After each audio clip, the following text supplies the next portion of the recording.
Om Shanti.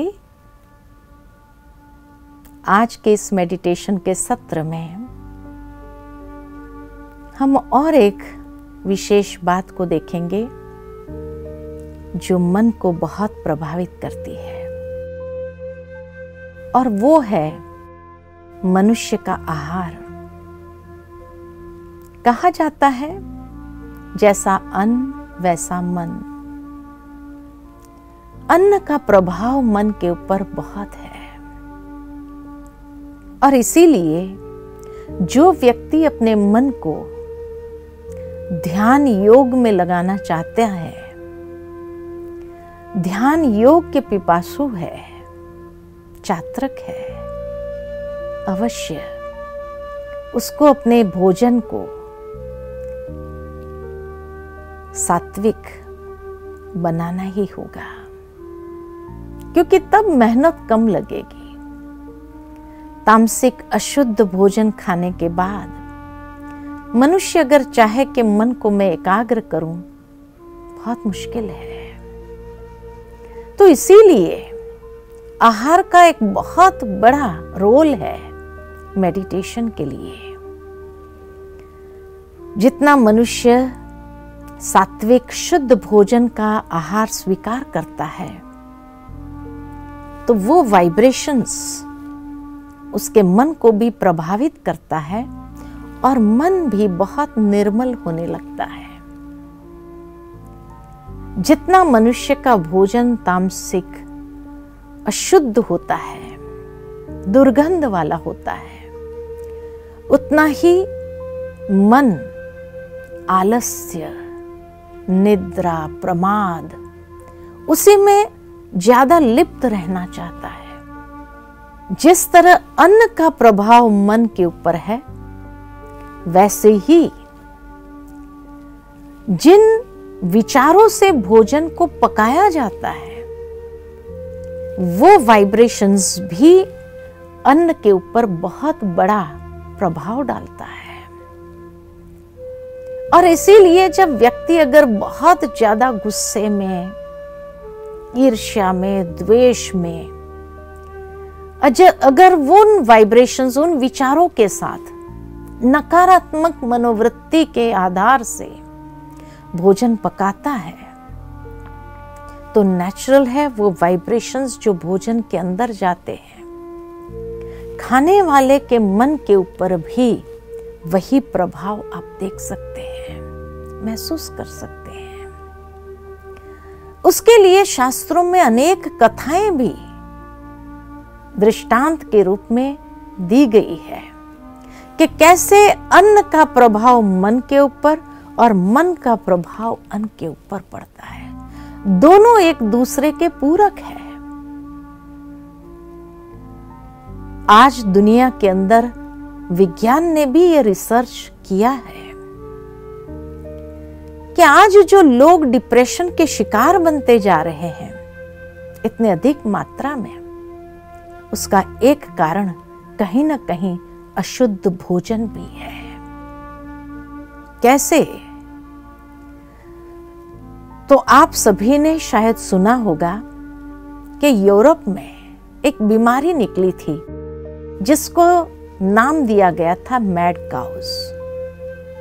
Cows की बीमारी, और काफी लोग उस वक्त डिप्रेशन के शिकार बने। तो उसका मुख्य कारण क्या था?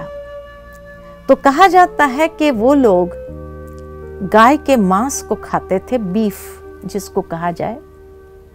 अब आज जैसे कोई भी प्राणी को जब मारने के लिए एक स्लॉटर हाउस में भेजा जाता है, जहां से उसका बीफ तैयार होकर के निकलता है, तो उस प्राणी को वो सेंसर इतने पावरफुल हो जाते, वो सेंस कर लेते। उसके सामने अगर अच्छे से अच्छा भोजन रखो, वो नहीं खाएंगे। और उसके चमड़ी को अगर देखो, उसके पैर को देखो, तो बहुत शिवरिंग होती है।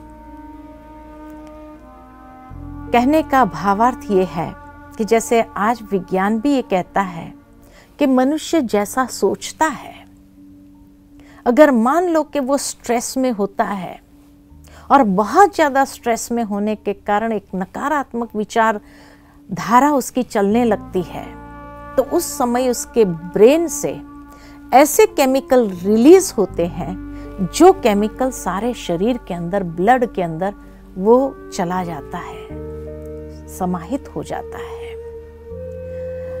वही बीमारियों का कारण बनता है। ठीक इसी तरह ये जानवर को भी मारने से पहले जब उस स्थान पर ले जाते हैं तो वो भी वाइब्रेशंस को बहुत सहजता से महसूस कर सकते हैं कि अब हमारा अंत आया। और कौन इंसान मरना चाहता है? तो इसी तरह कोई पशु भी तो मरना नहीं चाहता बेमौत। तो इसीलिए जब उस वक्त वहां जाते ही वो एक प्रकार से ट्रेम्बलिंग करता है, शिवर करता है, उसके अंदर भी एक प्रकार का स्ट्रेस क्रिएट होता है। भले वो व्यक्त नहीं कर पाता है, लेकिन छोड़ करके तो देखो, भागने का प्रयत्न जरूर करता है। तो उस वक्त उसके अंदर से भी वो केमिकल रिलीज होता है, डर का, भय का। और वो डर और भय जो केमिकल उसके ब्लड में जाने लगता है, कहा जाता है कि उसके बीफ में वो ब्लड जो उसके मांस में चला जाता है, और वो बीफ से उस गाय को या उसको स्लॉटर करने के बाद उसको सेपरेट तो कर नहीं सकते हैं हम। उस मांस में गए हुआ वो भय का जो खून है, वो केमिकल है, उसको सेपरेट नहीं कर सकते हैं, और उसी को ही पैक करके उसको बेचा जाता है।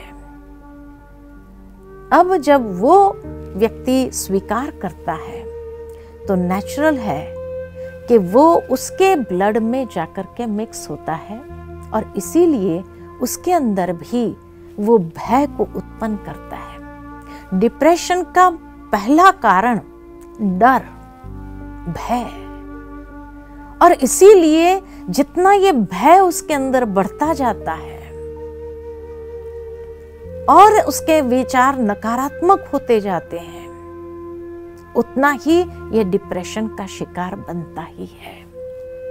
तो ये प्रमाणित कर दिया गया है विज्ञान के द्वारा कि जब व्यक्ति नकारात्मक विचार करता है, भय के आधार पर विचार करता है, उतना वो डिप्रेशन का शिकार बनता है।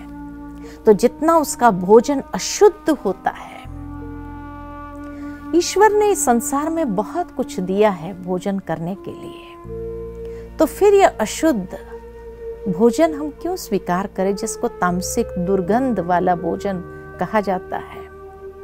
आज एक व्यक्ति शरीर छोड़ता है, उसकी बॉडी को अगर टच करके हम घर में आते हैं, तुरंत स्नान कर लेते हैं, और मनुष्य अपने पेट के अंदर वही मरे हुए जानवर को कितना दिन हो गया होगा, उसके बाद उसका जो बीफ पैक्ड होकर, टीन में पैक होकर के अगर आए, उसको स्वीकार करे, तो क्या उसका पेट कब्रिस्तान है ये जानवरों के लिए? तो इसीलिए आवश्यकता है कि इस बात को अच्छी तरह से हम समझे कि जितना शुद्ध सात्विक भोजन, मन प्रसन्न प्रफुल्लित रहता है। और इसीलिए कहा जाता है कि विदेशों में कई लोग आज वीगन बनते जा रहे हैं। एक नया ट्रेंड आ रहा है जिसको कहा वीगन, के कोई भी एनिमल प्रोडक्ट्स को स्वीकार नहीं करना, वहां तक कि दूध, दही आदि को भी वो स्वीकार नहीं करते हैं। तो वीगन बनने का एक प्रचलन विदेशों में बहुत प्रचलित होता जा रहा है। कई लोग वेजिटेरियन होते जा रहे हैं क्योंकि इस रहस्य को उन्होंने समझ लिया कि जितना आज जीवन के अंदर खुशी गायब होने का कारण, असंतुष्टि का कारण, अनेक प्रकार के भय, स्ट्रेस का कारण जो है, कहीं ना कहीं उनका भोजन है। और इसीलिए उस सात्विक लाइफस्टाइल को अगर अपनाना है तो सात्विक भोजन बहुत जरूरी है। और ये भी उन्होंने अनुभव किया कि सात्विक भोजन स्वीकार करने से कैसे उनका मन प्रसन्न रहने लगा है, प्रफुल्लित रहने लगा है, खुशी में ज्यादा रहते हैं। तभी तो कहा गया है, भारत के संस्कृति में ये बात है, जैसा अन्न वैसा मन, जैसी पानी वैसी वाणी, जैसा पानी वैसी वाणी, कि मनुष्य वही वाणी बोलने लगता है जिस वाइब्रेशन से पानी भी वो स्वीकार करता है, जिस व्यक्ति के द्वारा वो पानी उसको प्राप्त हुआ। और जापानीज लोगों ने तो ये भी रिसर्च कर लिया है कि मनुष्य के मन के विचार पानी के फॉर्मेशन को कैसे बदलता है। अच्छे विचार जब दिए गए पानी को तो वो क्रिस्टल फॉर्मेशन भी उन्होंने देखे, और जब पानी के ऊपर नेगेटिव विचार और नेगेटिव वातावरण में अगर उसको रखा गया हो तो कैसे पानी भी सड़ने जैसा अनुभव होता है।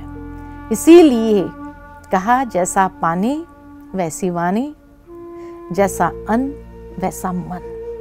तो इसीलिए मेडिटेशन करनी है। मेडिटेशन के जो इच्छुक आत्माएं हैं, आवश्यकता है कि हम अपने मन को जितना प्रसन्न रखेंगे, प्रफुल्लित रखेंगे, उतना मेडिटेशन बहुत इजी हो जाएगा। जितना मन भारी होगा, नेगेटिव होगा, उतना मेडिटेशन बहुत डिफिकल्ट होगा। तो चलिए कुछ क्षण के लिए मन को सुंदर सात्विक विचार दे करके एक प्रसन्नता के वातावरण में स्वयं को ले आते हैं। कुछ क्षण के लिए मन को ले चलिए ऐसे सुंदर स्थान पर जहां प्राकृतिक सौंदर्य चारों ओर बिखरा हुआ हो, और उस सुंदर वातावरण में स्वयं को महसूस करो। मन कितना प्रसन्न, प्रफुल्लित हो रहा है। मैं आत्मा निजानंद स्वरूप हूं।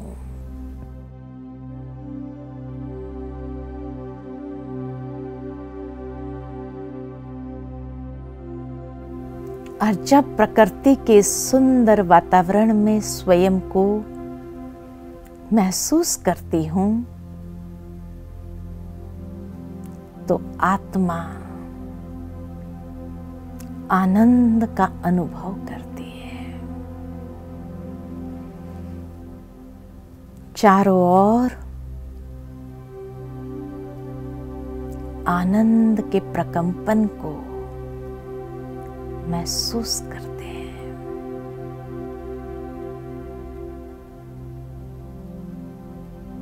मैं आत्मा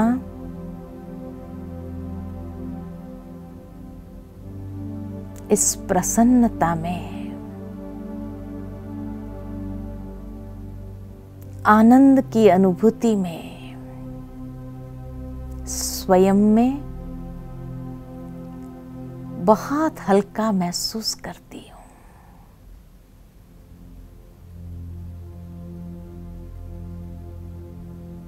कितना हल्कापन,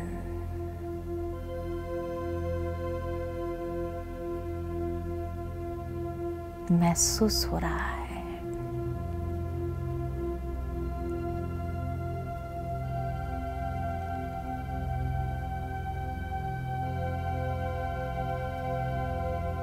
मन के अंदर अनेक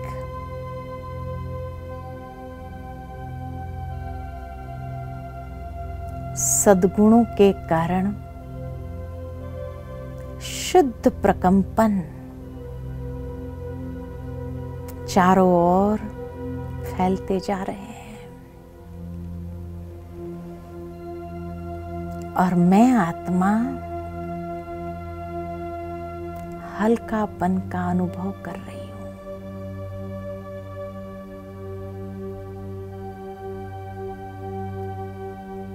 जैसे सब बंधनों से मुक्त होती जा रही हूं।